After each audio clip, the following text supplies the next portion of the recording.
آمن الرسول بما أنزل إليه من ربه والمؤمنون كل آمن بالله وملائكته وكتبه ورسله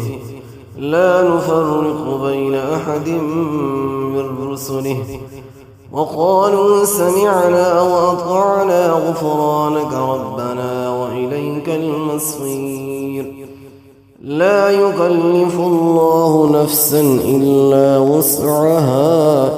لها ما كسبت وعليها ما اكتسبت ربنا لا تؤاخذنا إن نسينا أو أخطأنا ربنا ولا تحمل علينا إصرا كما حملته على الذين من قبلنا ربنا ولا تحملنا ما لا طاقة لنا به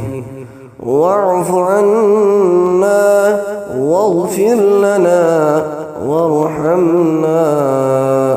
أنت مولانا فانصرنا على القوم الكافرين.